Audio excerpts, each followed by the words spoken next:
I came across the ice in a horse and sleigh from the hospital in Inverness.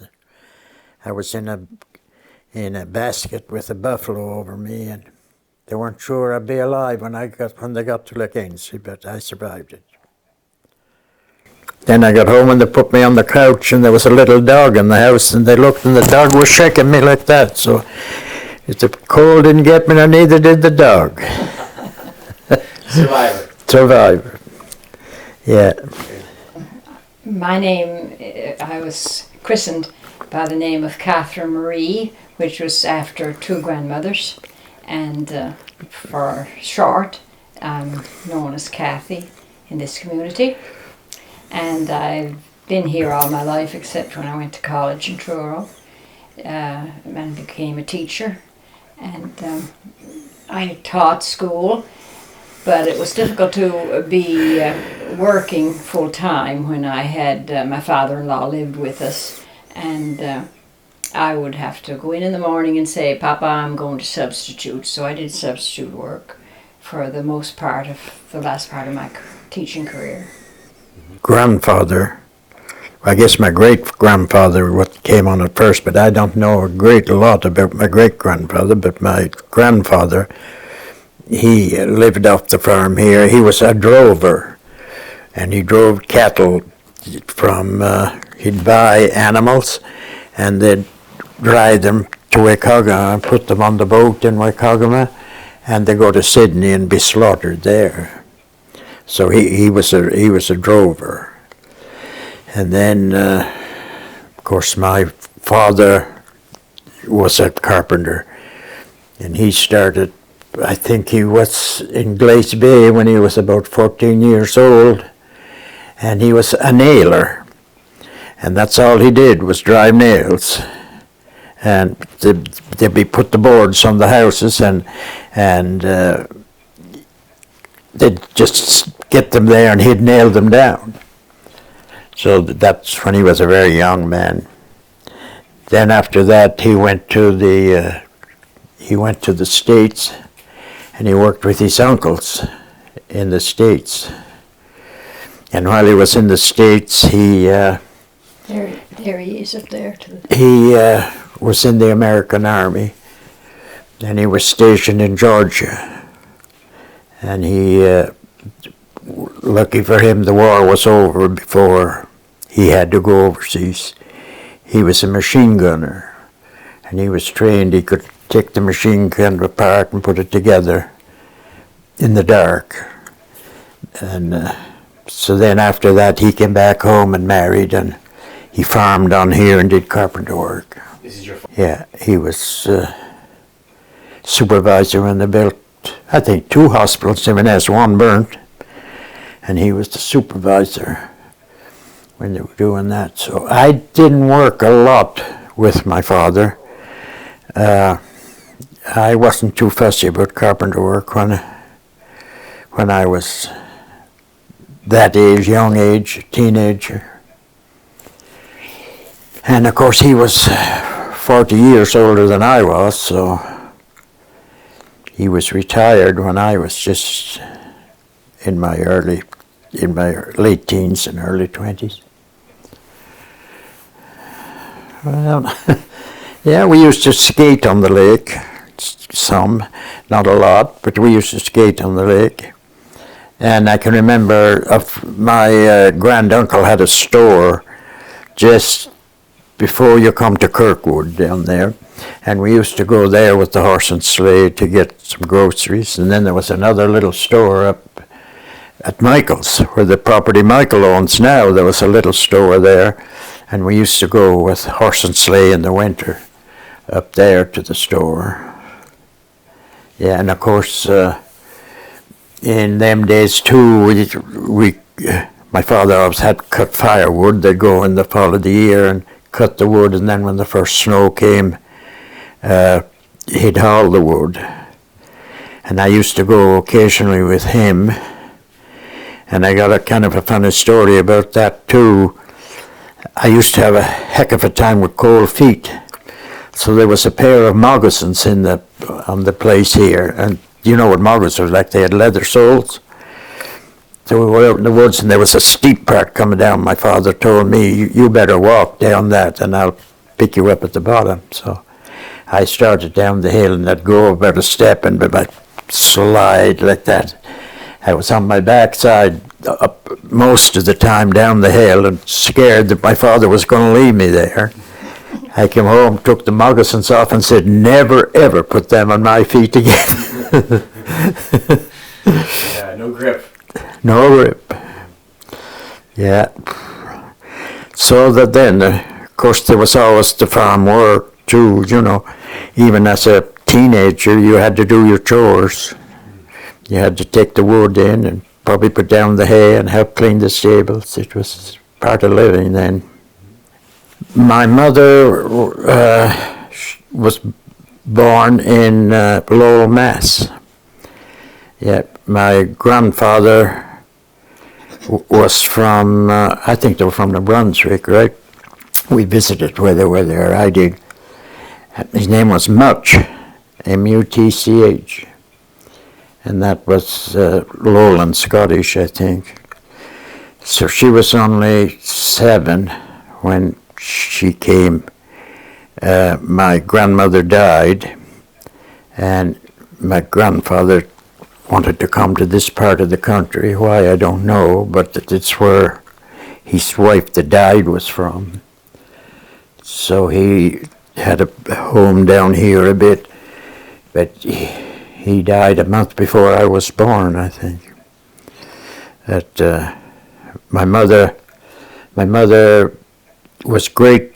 She had a great voice. She could sing, but she had an awful high voice. You'd be almost vibrating if you were standing next to her. We'd always be kind of embarrassed with when she would be singing so loud. She played the organ in church for how long? Over 40 years, I think, wasn't it? Anyway. Yeah. So, and my dad, he was a very easygoing man. I think I can only remember being crossed twice. One time I dropped his wristwatch and broke it, and that didn't cheer him up any. And another time he was putting the horse in the raking machine, the horse stepped on the shaft, and he got kind of mad at that time. But other than that, he was very good-natured, easygoing man. Well, I'd like to add something about my father-in-law. I was very fond of him, and I looked after him when his wife was gone. So we lived in his house, and he'd have to go to the doctor every once in a while, and he changed his clothes regularly on Sunday. But this happened to be the following Friday. So I said, Papa, I don't think you can go to the doctor with that shirt on. There's a decoration of porridge and molasses and everything on his shirt. And he said, well, I put it on Sunday. And I said, well, this is Friday. And so anyway, I went upstairs and got dressed and came down. And I had a shirt, clean shirt, and I put it in his lap. Well, he just looked at me and didn't want to do it because it wasn't Sunday yet. But he finally put the shirt on. But I had a really good relationship with my father-in-law, and I loved him dearly. Well, my own family, my father was younger than DJ's father, and he was a school teacher, and he taught in the rural schools. They had no buses then, and so everybody walked to school. So you had a school in each, what they call each section, and you went to that school that was in your section, and the schools were very primitive and very cold. And I can remember of us going, and the fire, they'd have somebody that was needing a little extra money but wasn't very good at keeping fires going right. So it would be cold in the schools, and we'd be standing around the school. And my uncle, Eddie, was a teacher, and he was my teacher at that time. And he had, they had these big heavy pants the men wore in the wintertime. They're called quaw pants, and I don't know why they had that name, but that was them. And so he was standing at the stove. And of course, I was very fond of my Uncle Eddie, and he was a good teacher, very good teacher. And he he got standing at the store. I think he was trying to dry his pants. He came in, out of the storms and bad weather, bad roads there around at the time. And so he was standing at the store, and all of a sudden we smelled something like wool that might be burning. So his pants was got too hot. Everybody got a kick out of it except me, because I was very fond of my uncle and didn't want him to burn to the ground. But that was one little story that I remember of that time. We only lived Half a mile.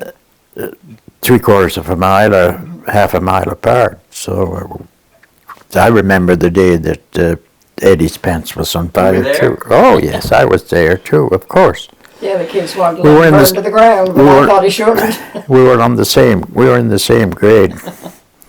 I remember we had what was called a marl pit, and it was the days before you got commercial fertilizers. Lime. And there was lime contained in the marl pit, and people would come in the cart and a horse and get a load of lime. It would look just like a load of mud to me, and I remember of being my brother and me sitting in the window and watching DJ and his father get some lime with a horse and cart, and that was my first memory of him.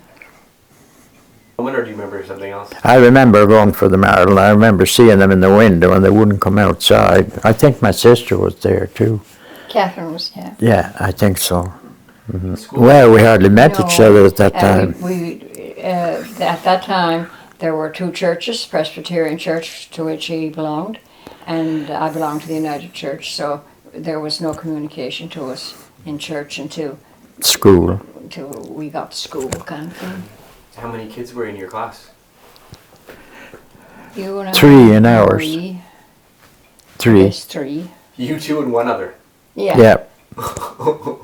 So you Well, obviously got the roads were bad, so you had a school section, and so they weren't very big, the school sections. So that would be we lived in Trout River School section.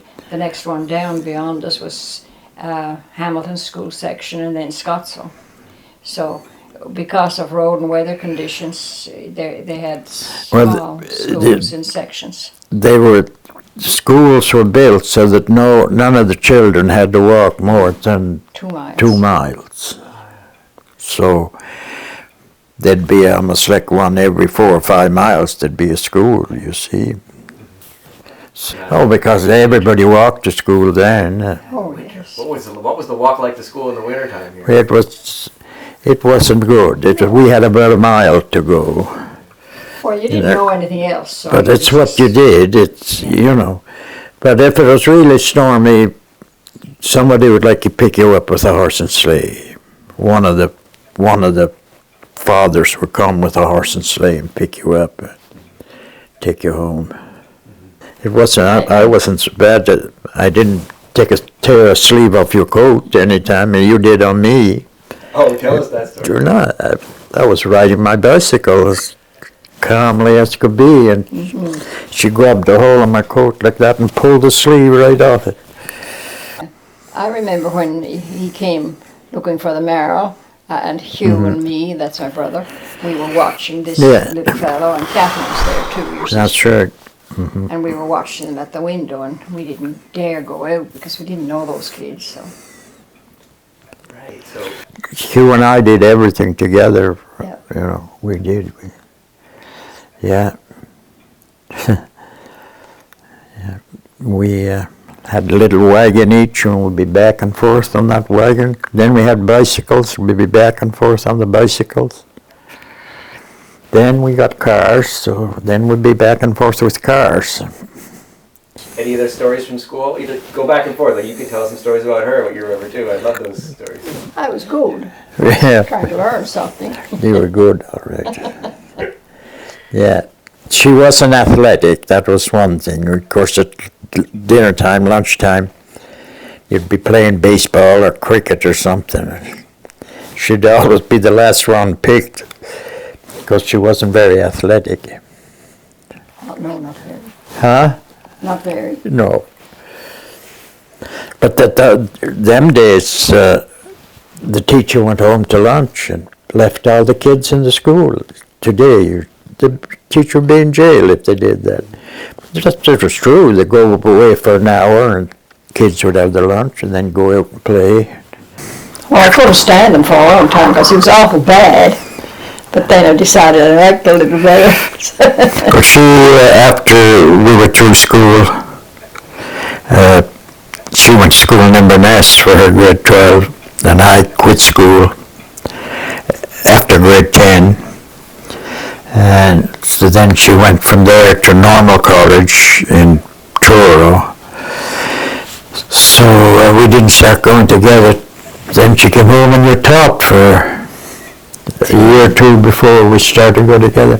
1957, no, 56 we started going together. Mm-hmm. And I put up with him ever since. So I was 20. She was more ancient than that. So, did you show up and invite her to a square dance? It was a... We'd be going to dances, yeah. Right. He was my brother's best friend. And they were just nuisance to me when we were like 12 and 13 kind of things. Couldn't stand them, in fact.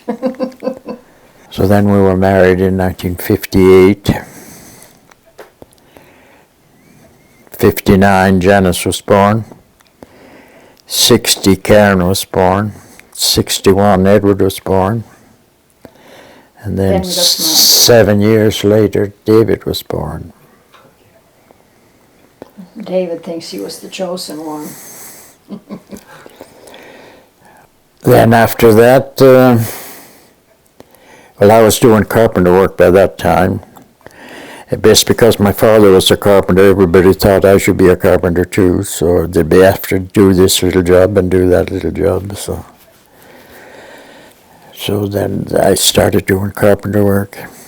My neighbor and I was doing carpenter work, and we thought, we got together and we thought if we'd put a building up, and we formed a company, Ainslie Builders, it was called.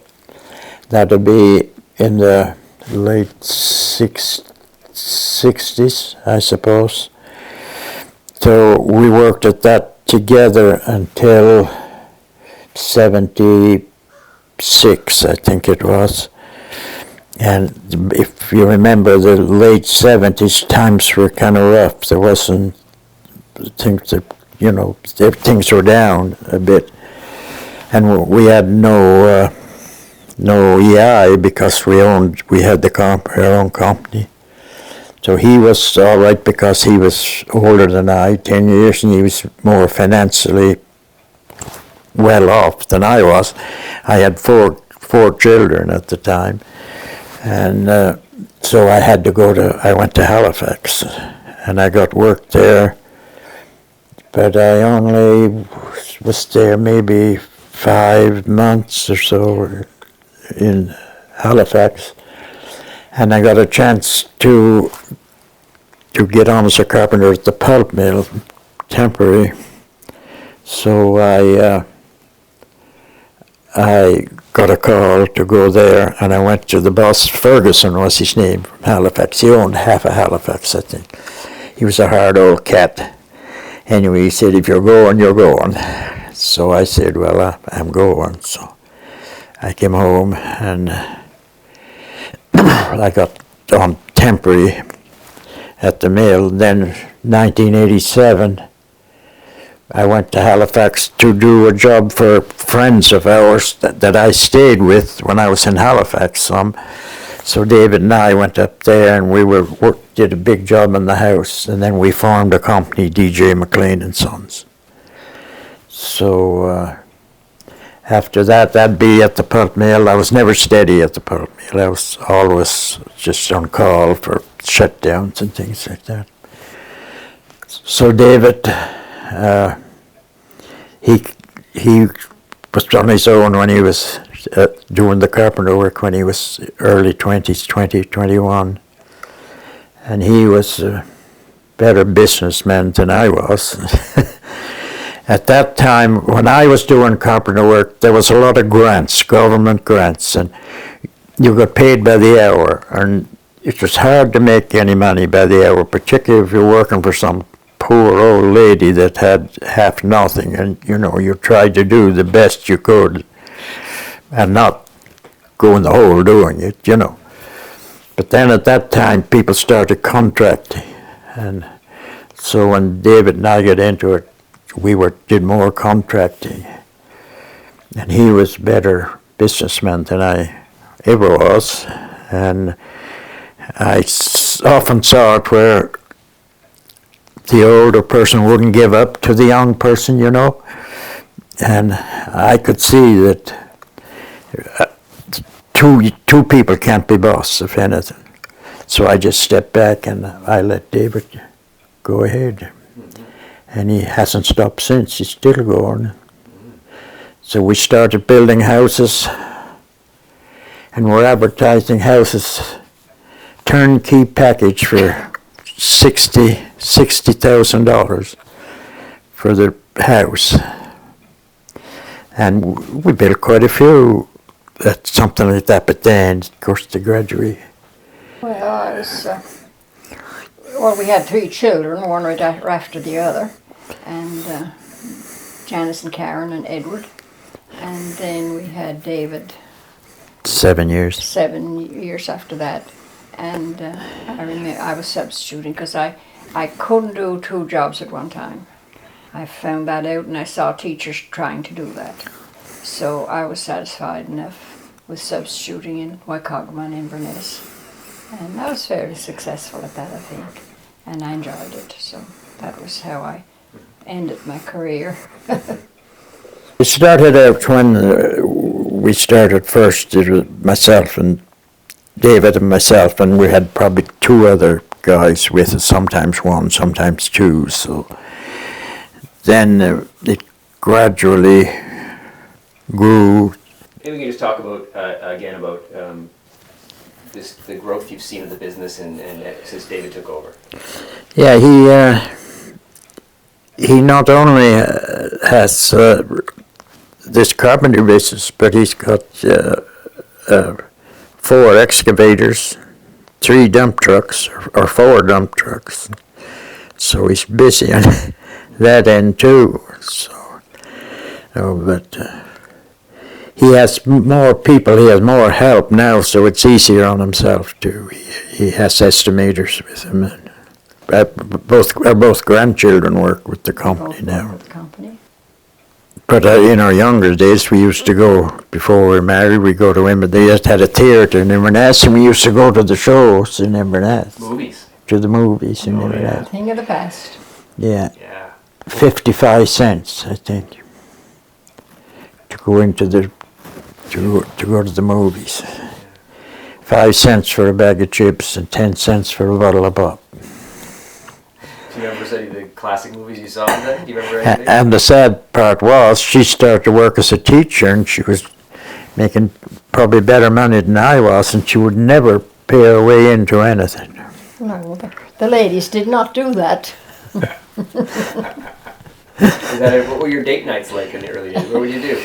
We went to the shows and to dances, and I don't know what else we did. Often we'd go on a Saturday night to the movie, and then there'd be a dance at the parish hall or one halls in Inverness, and we'd go to that after. The funny thing about that dance hall, it was upstairs in the Labour Temple Hall, I think, or something in town, and it was the most dangerous place. People half drunk coming down these stairs, and I think they came down head first lots of times, but nobody died. No. But I was never very comfortable there because I knew it wasn't safe, and it wouldn't be allowed today. There's no way. No, there was no other way to get out but down them stairs. And the tavern was down below at the bottom. Yeah, there was, when we were dating at the time, there'd be a square dance almost every night of the week if you wanted to go. There'd be one at Strathroyne, there'd be one at Scottsville, there'd be one in Waikagama, one at the southwest. Yeah, Brook Village. Brook Village had one, oh yes. Yeah. That's still big. The Brook Village one's really big even now. I think we were ever at a dance in Brook Village, were we? Brook Village. No. No, I don't think. Brook so. Village wasn't going much when we were. Even your wedding, what was that like? Let me start with that. We were married in the United Church, which is my church. He was Presbyterian. And so we were married in the little church, which David has bought, and I'm not quite sure what he's going to do with it. But at that time, in the history of churches, the smaller churches were sort of, for the want of people to go to them, they were closing down. And people who had cars. But not in them times. No. So at our wedding, it was. It was, yeah. It was the church was very much alive Oh, then. yes. But our wedding and reception everything was in the church, and it was all over by 3:30 in the afternoon or 4 o'clock. Then we took off on our honeymoon, and we Forgot to book a place. almost never found a place to stay. But Where'd you go? Antigonish we ended up, yeah. We're halfway to New Glasgow. Every place, the peak of the season was August, and every place was full. But we were so stupid that we forgot. Well, nobody was doing it then much. Nobody was doing that anyway. But anyway, we drove nearly to Halifax before we No, got no, Not quite. you're exaggerating. Not quite, but it was not easy.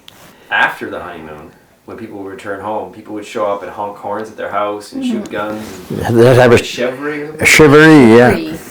A welcoming thing. Yeah. To welcome the couple, the young couple, and But- you expected it, you knew. And then they'd stay all night tooting horns and making a stir until you came out on your back step or your veranda or whatever it would be, and then they'd stop.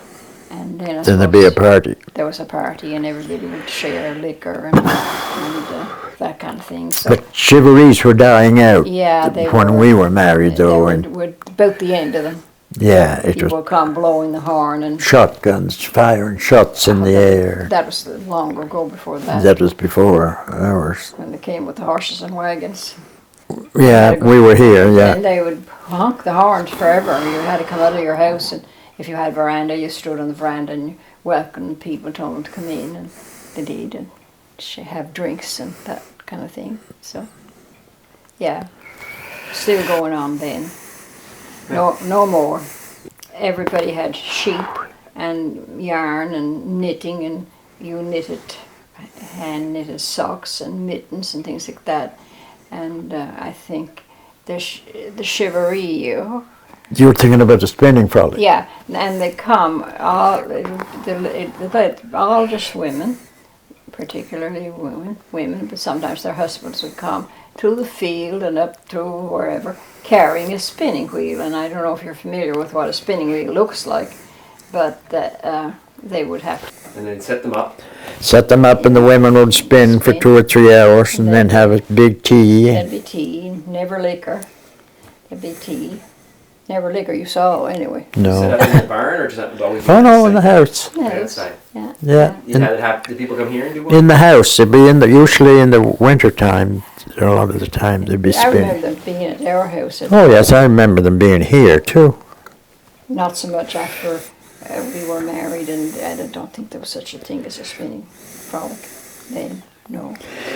See what they do, everybody had sheep at that time, so the sheep would be sheared in the spring of the year. Then sometime through the summer they'd take the wool to a carding mill. There was a carding mill in Margree, at Harts in Margree.